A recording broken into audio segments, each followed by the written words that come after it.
Colin La Galia, who is the CEO of Epichem. Colin, over to you.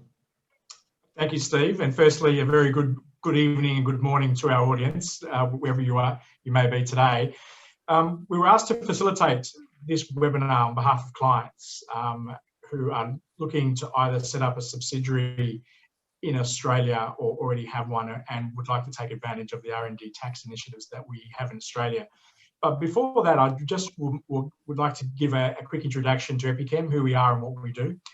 So Epichem was founded in 2003.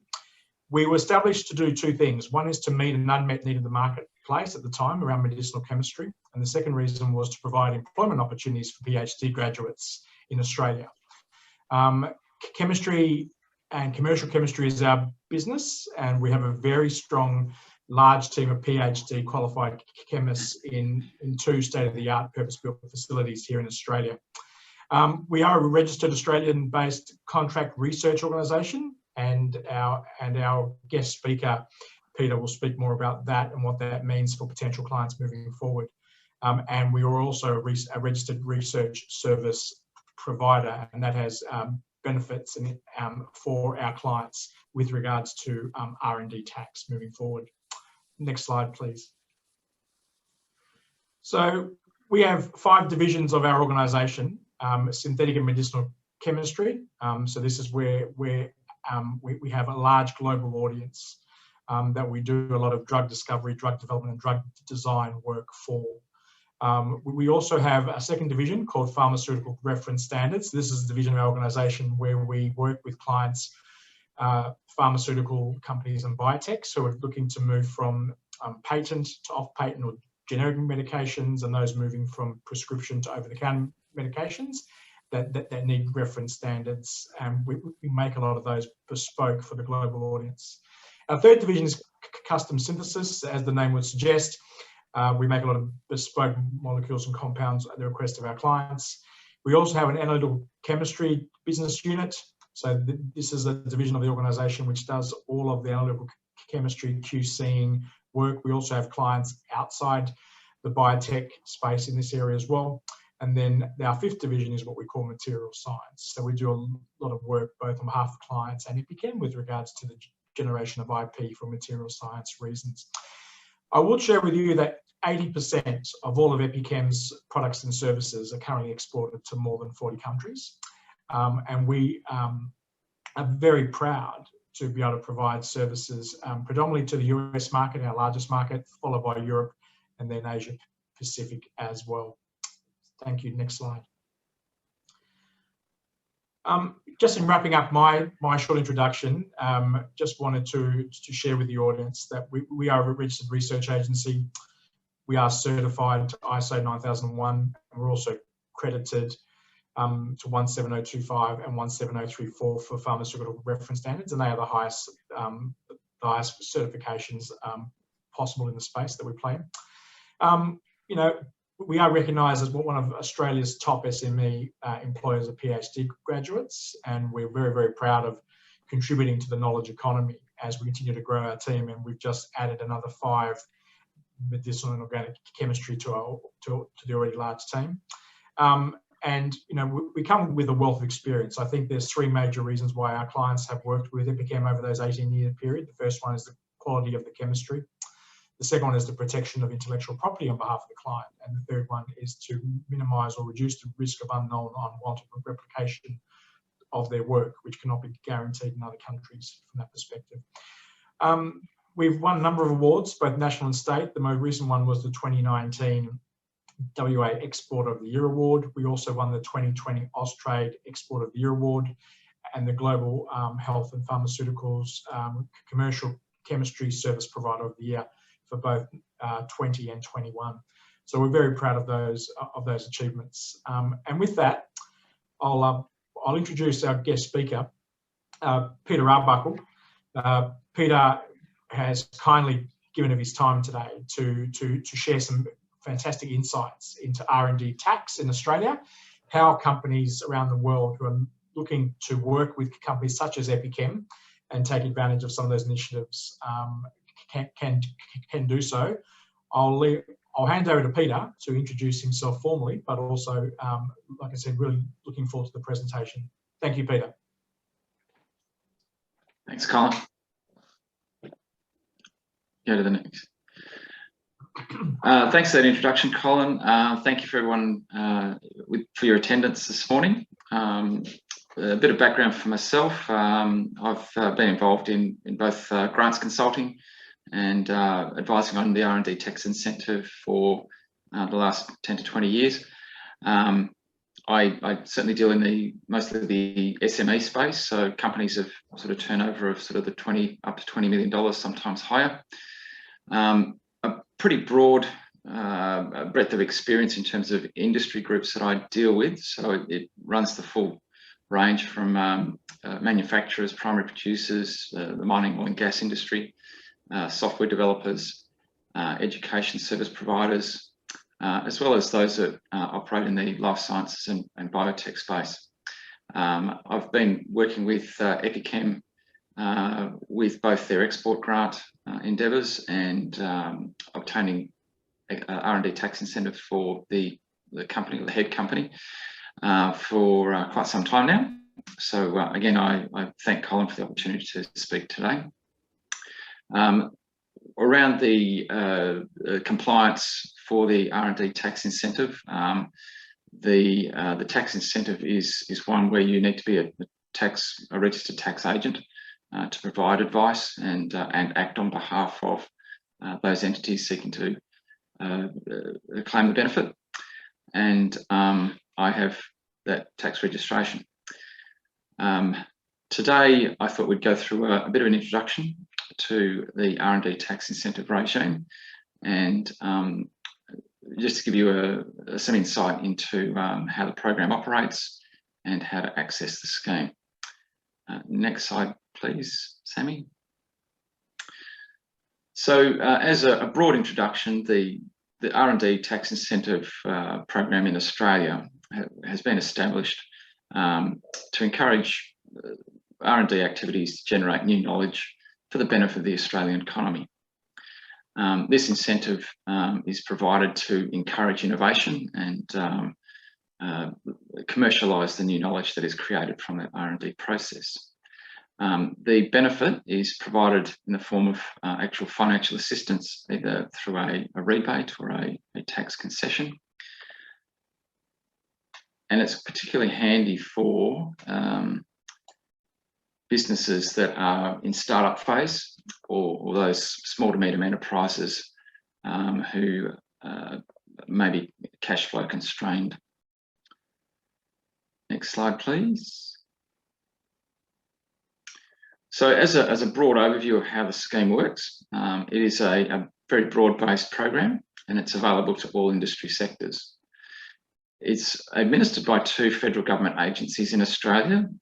One is AusIndustry, and that is the Industry and Science Portfolio.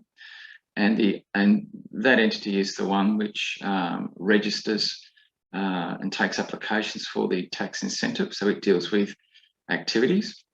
And the Australian Taxation Office, which is the entity that provides the cash benefit through the tax system. So there is a two-stage application process required in order to obtain the benefit. The R&D tax incentive is only available to companies, not individuals, trusts or partnerships. And as I said before, the benefit is paid via the tax system through the assessment process when an entity lodges their income tax return. That being the case, the entitlement to the R&D tax incentive is based on a self-assessment theme. So you, as part of fulfilling your tax obligations, if you believe that you're entitled to a tax deduction or a tax concession or a tax rebate, it is the liability for that is on you to determine your entitlement and self-assess that entitlement in terms of the quantum. The benefit is claimed annually through the tax system, and the timing of the lodgement of an income tax return will determine the timing of the realisation of the benefit. At present, there are two tax rates which apply to those applying for the tax incentive. And these are determined by group turnover. So this is turnover of both the entity that is doing the R&D activity plus any other connected entity or related entity. For those groups or individual companies with turnover of less than $20 million, they are able to obtain a refundable tax credit equal to 43.5% of their R&D expenditure incurred during the year. For companies with turnover or group turnover of greater than $20 million, they are entitled to a non-refundable tax credit equal to 38.5% of the R&D expenditure they incurred during a year. And being a non-refundable tax credit, obtaining the benefit through the tax system would be dependent on that person's tax liabilities going forward. Next slide, please, Sammy. So to be an eligible entity, again, we're dealing with companies only. The company needs to be incorporated under an Australian law, so it should have an ABN, an ACN.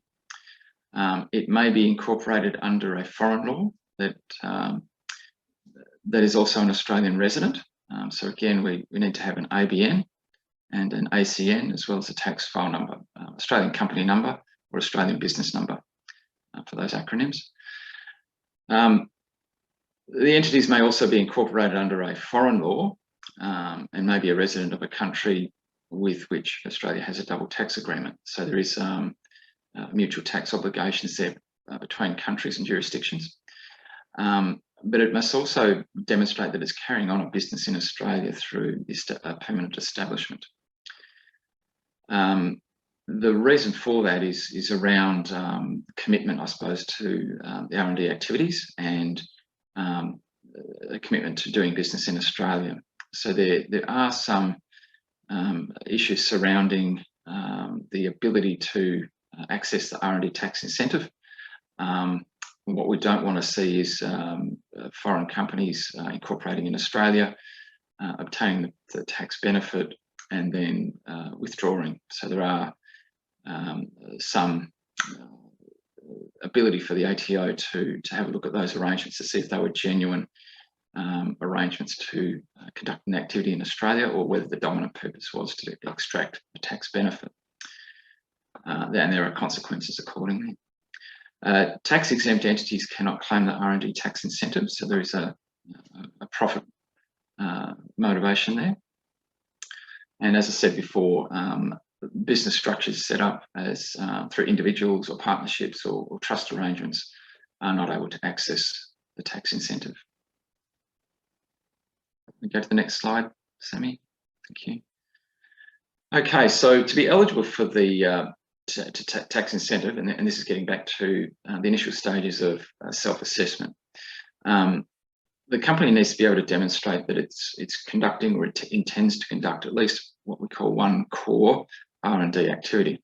We'll get to that a little bit later. That core activity needs to be confirmed as not being an excluded core activity, and you register those core activities via the application process. So with all government benefits, there is a form and manner to complete, and that application, as I said before, is made through to AusIndustry. With core activities, you can also conduct what we call supporting R&D activities, and you would also register those supporting R&D activities that are directly related to the core activity that you're conducting, core R&D activity that you are conducting. There's a minimum spend threshold at the moment. You need to spend at least $20,000 in a financial year on core and supporting R&D activities to be able to claim the R&D tax incentive. That expenditure threshold does not apply to costs incurred to a research service provider such as Epichem. So if you're spending less than that amount, you're still able to claim the tax incentive in respect of those payments.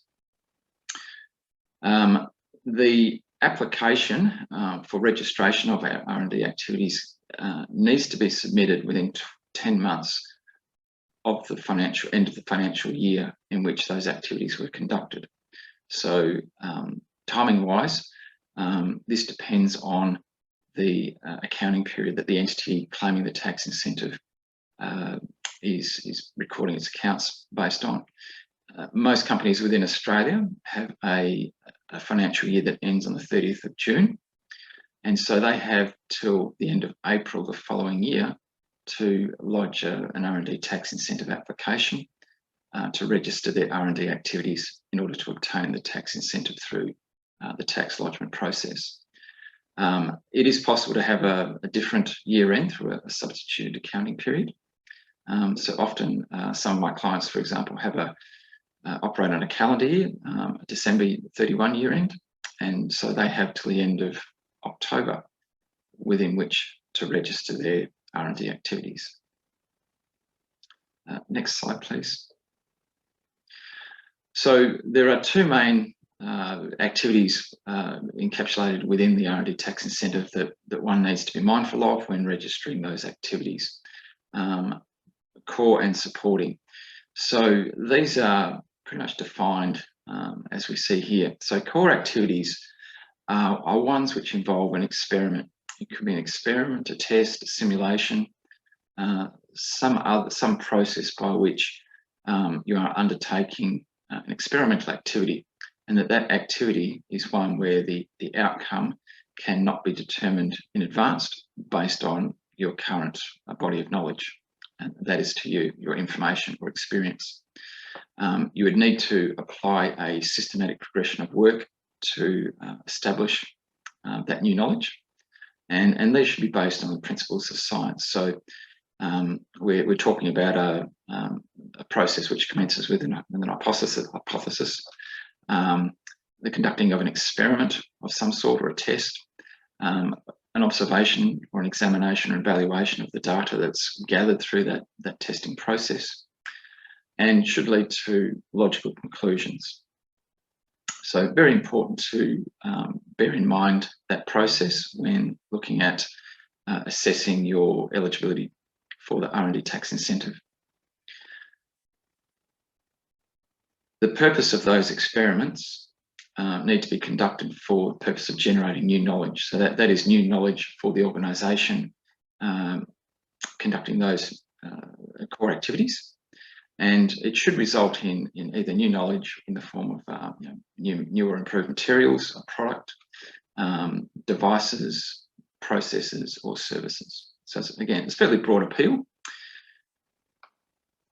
Supporting activities are those things or those activities which support your core activities.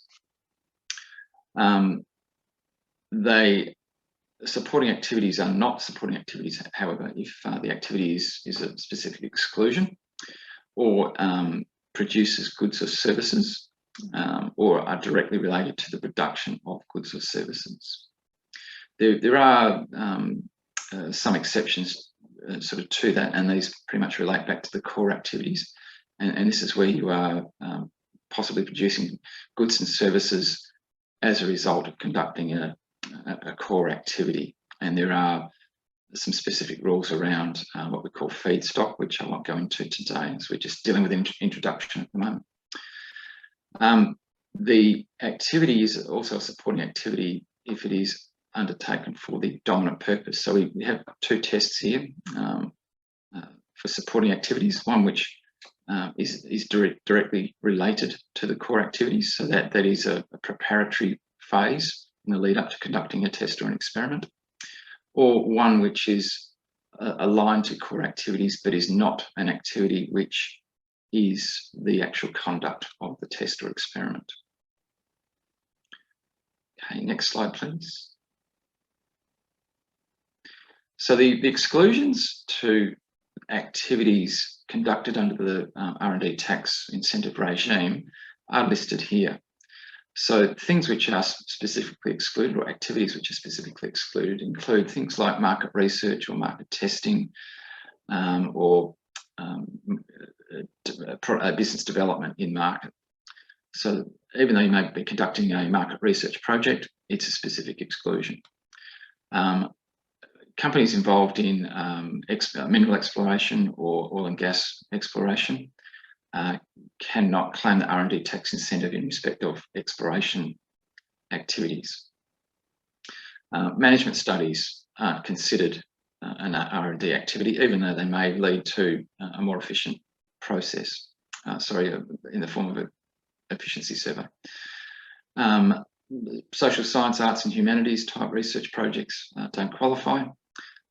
Legal administrative aspects of patenting are not R&D activities. The activities associated with compliance with a regulatory approval or obtaining a regulatory approval is not an R&D activity on the basis that you need to do that anyway. And also the process of trying to reproduce something, reverse engineer, for example, or demonstrate something which is already in the knowledge which is in the public domain, is not considered an R&D activity either. Similarly, anything which relates to your internal administrative functions or improvement of those internal administrative functions, particularly through software development, is excluded as an R&D activity as well.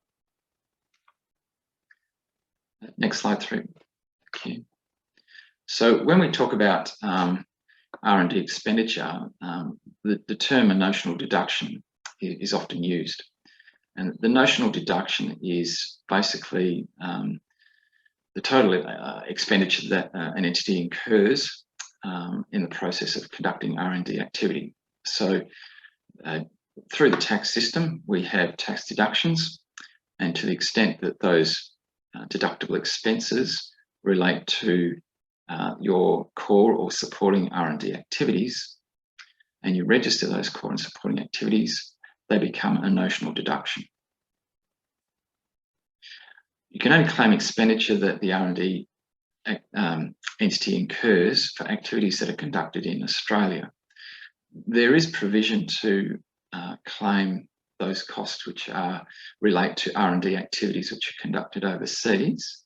However, you do need to obtain a discretion from AusIndustry to claim those costs. The notional deduction rates relate to the tax deductibility of the expenses, and they are only used to determine the entity's ability to claim either the refundable tax offset or the non-refundable tax credit. Okay, so they are not in addition to the tax deductions that you would otherwise claim as a company. They are there to determine the premium, I suppose, of the benefit. Okay, next slide, please. Okay, so what is the benefit? So the companies or the entity registering for the R&D tax incentive, its turnover pretty much determines the form and how much of the R&D tax benefit it can claim. So the entitlement is provided as a refundable tax offset, which is equal to 43.5% of the R&D entity's notional deduction if the group turnover is less than $20 million.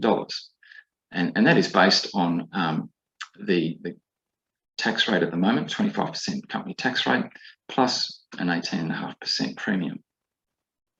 If the R&D activity entity's turnover and or group turnover is greater than $20 million, the R&D benefit can only be taken as a tax offset, so it can be used to apply to other company tax liabilities, and that is at a rate of 38.5% of the R&D entity's R&D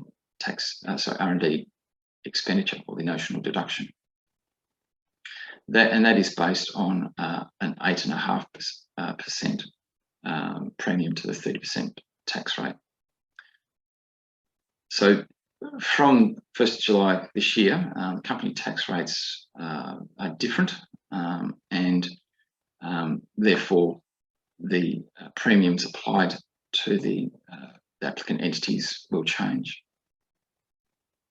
There is also the introduction of an R&D expenditure intensity measure, which will determine a premium for the non-refundable tax offset. So we're really talking about application for companies with turnover or group turnover of more than $20 million that are affected by this.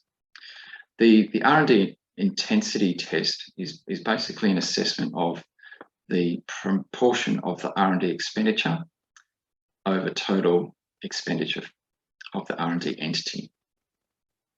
And the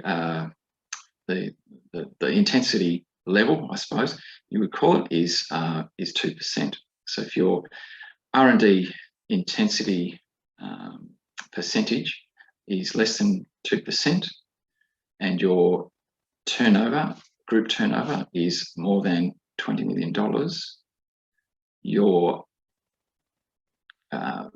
tax benefit, the tax credit that you would obtain would attract an 8.5% premium to your prescribed tax rate. Now, for companies with turnover between $20 and $50 million, the tax rate is 25%. So the tax benefit would be based on 8.5% above that, so it's 33.5%. If your R&D intensity is greater than 2%, then you have a premium of 16.5%.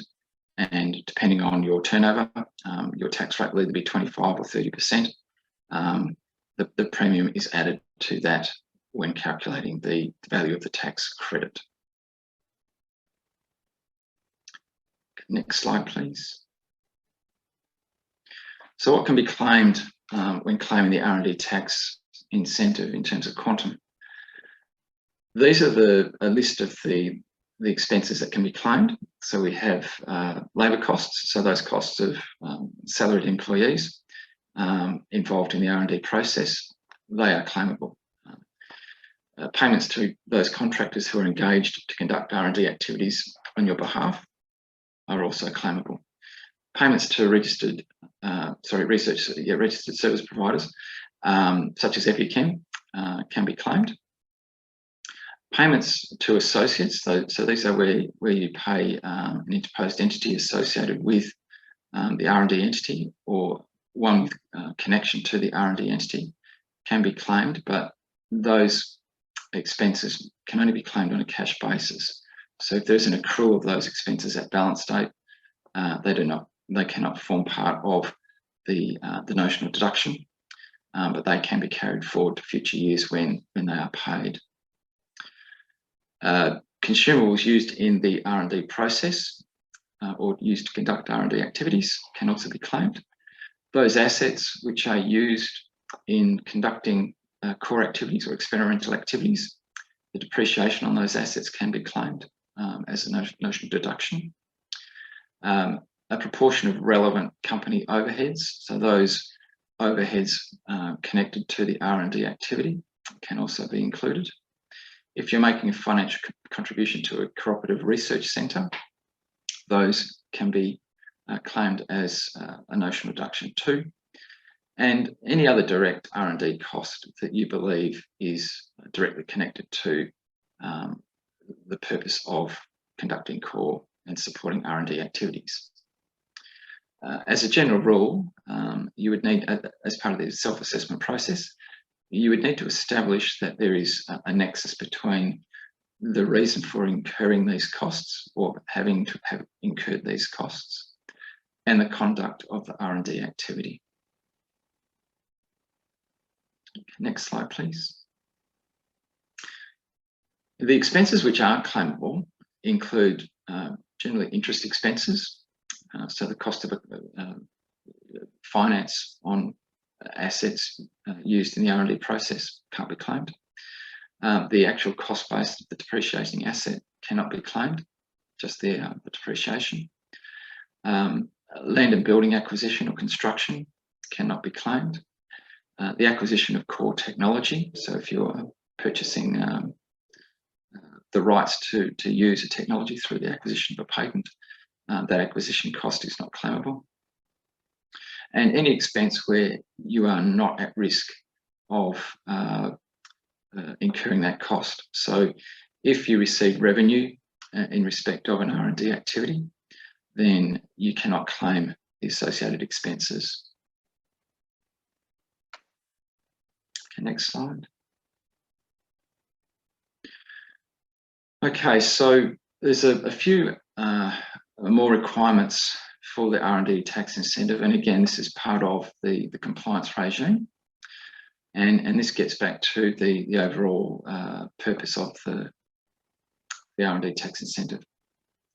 So, as we said before, the purpose of conducting R&D activities needs to be for the purpose of generating new knowledge, and to demonstrate this, one would expect that the company claiming the benefit has taken measures to establish that the new knowledge that you're seeking to develop is not in the public domain.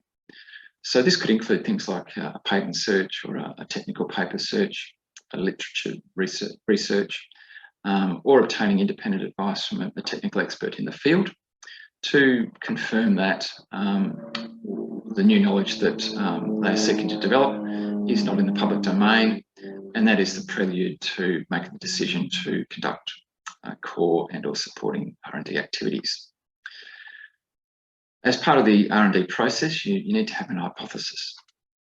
So the hypothesis should be one to validate the new knowledge or what you are seeking to achieve through the R&D process. It shouldn't be a commercial objective or one which is created in retrospect. And ideally, it should be measurable. Having a measurable factors within your hypothesis makes it easier to demonstrate the systematic progression of work or the purpose of undertaking those core R&D activities. So your hypothesis should progress from that to the conduct of tests and experiments, simulations, and drawing conclusions on that hypothesis. So evidence of the systematic progression of work would include evidence that you have conducted a test. So this could be progress reports, photographs and video recordings are really good. It could include an analysis of test results or something which indicates how you've acquired a data set and how you've analysed that data set. Next slide, Sammy. There's also the requirement that the outcomes of the experiments cannot be known in advance. So to demonstrate that, one again would rely on the opinions of experts in the field to express a view that the new knowledge that is being sought to be developed could not be known in advance and therefore a test or experiment must be conducted. Contracts for service, so where a person is outsourcing the part of the R&D activity or the whole activity through an R&D contract, or that would also rely on someone's confirming that the entity conducting or paying for the R&D may not have the knowledge themselves, and they are contracting that out to someone to assist with conducting those experiments. Clinical trial protocols are another good example of evidence that the outcomes of experiments cannot be known, often quantified, which is great. Having an outline of the experiment or trial and what the plan is also indicates that there is activity aimed at developing new knowledge, and the knowledge at present does not exist and relies on those experiments being conducted. Supporting activities are those, again, which support the core activities, and the substantiation requirement in registering those supporting activities should rely on being able to demonstrate that there's a nexus between the reasons for conducting a supporting activity and enabling the core activity to then be conducted.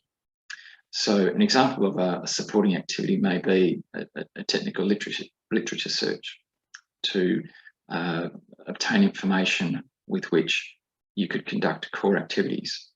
It could be a core activity for sourcing materials to be used in the R&D process.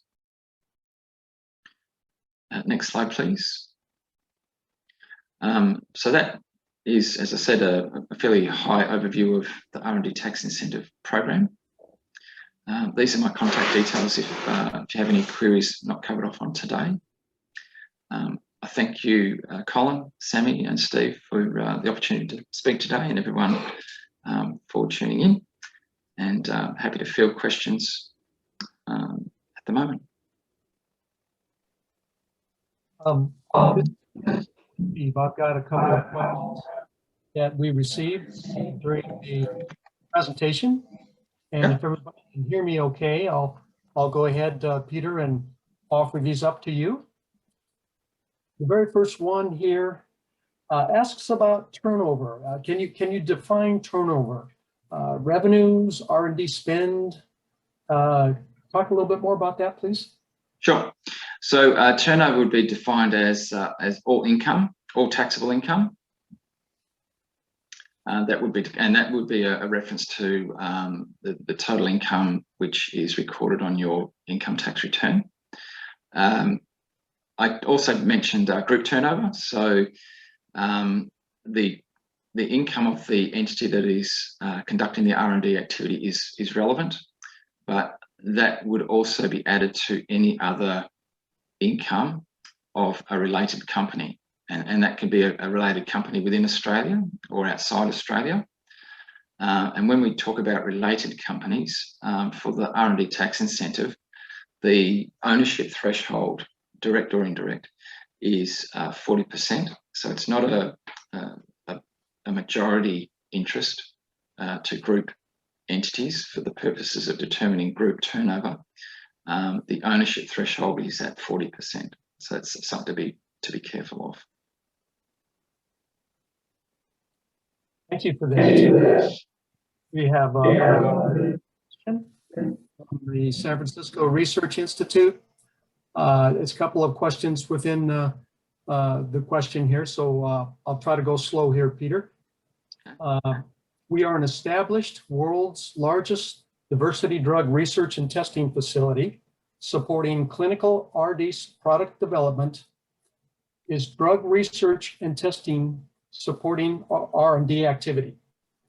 Will the program allow us to do all or most clinical tests in the US, where we have established resources to test drugs in diversity population?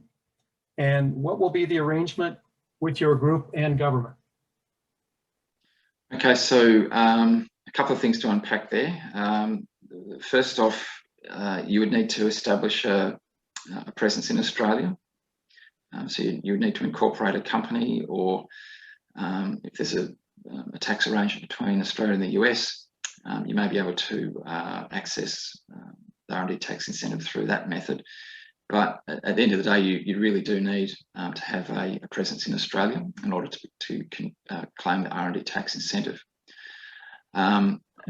You would also need to be the one that is developing the new knowledge, so the one that is conducting the R&D activities for your benefit. So where you are a contract R&D service provider, the knowledge which is generated out of R&D activities may or may not be yours at the end of the process. So where you are contracted to conduct R&D activities by someone else, and that someone else is paying for those R&D activities, the actual benefit for that, the accruing tax benefit, would go to the person paying for those contract R&D services. So the role of the organisation is important, and accordingly the activities which they are conducting in Australia really need to be examined as to see who is the benefactor of those activities. Where you we have some of those activities conducted overseas, as I mentioned before, you can apply for a discretion from AusIndustry, the agency that registers R&D activities and administers that regime. It is a discretion that they examine quite closely, but essentially what you would need to demonstrate is that the reason the Australian company is conducting its R&D overseas is due to either an R&D facility not being available in Australia but being available overseas. Conditions may not be available in Australia, but they are overseas. So if you want to conduct a test or experiment in extreme weather conditions or at altitudes which we don't have in Australia, then that may be a reason to seek an advanced finding on that and request that discretion. Similarly, what I see with most life science companies is where there's not the population to conduct R&D activities to get a critical amount of data to test the hypothesis of an R&D activity, say a clinical trial, for example. So there may be scope there for someone overseas to have that activity conducted and claimed in the R&D tax incentive, but we're sort of bringing it back to having to have a presence in Australia to be able to first be entitled to claim those associated costs. We have another question. Phase 1 human clinical trials conducted within Australia, are they considered a core or supporting R&D activity?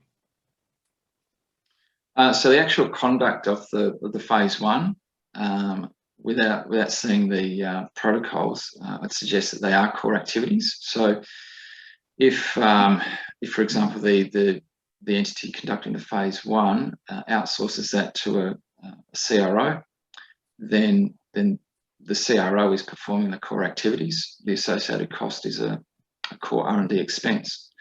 The entity which is engaging the CRO is the entity which has the ownership of that knowledge that's created out of that phase 1 clinical trial. So it can claim that the activities are being conducted on its behalf.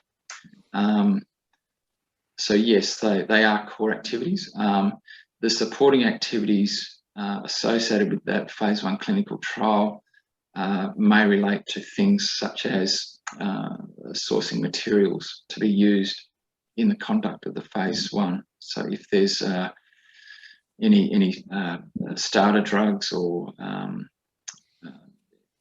anything which is administered through the R&D core activity, then acquiring that could be considered a supporting activity. And similarly, any technical research or research on technical literature in the lead up to that phase 1 would also qualify as supporting R&D activity. Next question. If taxable is 0, does the 43.5% incentive come back to the company as a cash payment from Australian Taxation Office? Yes, that's right. So if the company has either a tax loss or its taxable income is 0, and the turnover is less than $20 million, the 43.5% tax credit is refundable. The alternative to that is entities that don't claim the tax incentive but record a tax loss carry forward that tax loss, which can then be matched to taxable income in future years. The benefit of the R&D tax incentive, I guess, is that to the extent that those costs relate to R&D, you get a premium, effectively a premium deduction. But rather than carry forward the loss, you get the effective tax benefit by way of a cash payment in respect of your R&D expenses only. Next question, you may have answered some of this with your most recent discussion there. How is the Australian subsidiary funded if it needs to have a loss to generate an R&D benefit? Okay, so in terms of funding, it can be done a number of ways. Typically, it's either a capital raising exercise, or if we're talking about overseas entities with subsidiaries in Australia, there can be loan arrangements or investment arrangements. But at the end of the day, the entity that's conducting the R&D activity in Australia needs to be the one that can demonstrate that it's incurring an expense associated with those R&D activities. So there are lenders against R&D activities that can sort of facilitate some of that funding. But typically, if you're talking within a group, it usually involves either a capital injection or a loan of funds from a benefactor. Next question. Does that answer the question? We'll see. This is supplementary. An additional question. Sure. Does the IP need to be owned by the Australian company? Yes. So there is a requirement to demonstrate that the activities that relate to the R&D activity, the new knowledge created by that activity is going to be owned by the Australian company. And this pretty much gets back to that whole theme of the dominant purpose of, say, an overseas subsidiary of a foreign company setting up a permanent establishment in Australia. If the dominant purpose is to merely conduct R&D activity, get the tax benefit, and then transfer the technology back to the parent, as you could appreciate, probably the ATO, or the Australian Taxation Office, could have a bit of an issue about that. And they would query what the dominant purpose of that whole arrangement was. So yes, there is a requirement for the Australian company to be able to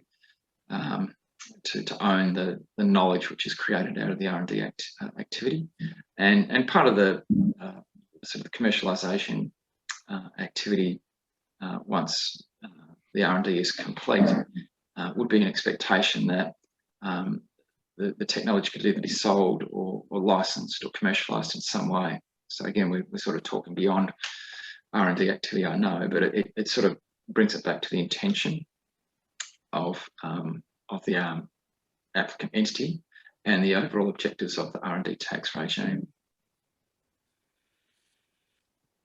Next one. How do you deal with transfer pricing? Sorry, you cut out there again, Steve. Could you ask that one again? How do you deal with transfer pricing issues?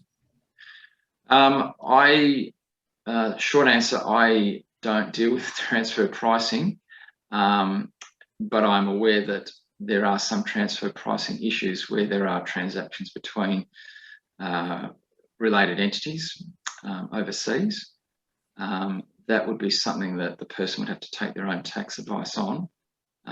It is a specialist field of tax advice, which I don't deal with. Okay. Anyone else have some questions for Peter before we wrap things up? All right. I think that might be the end of the Q&A session.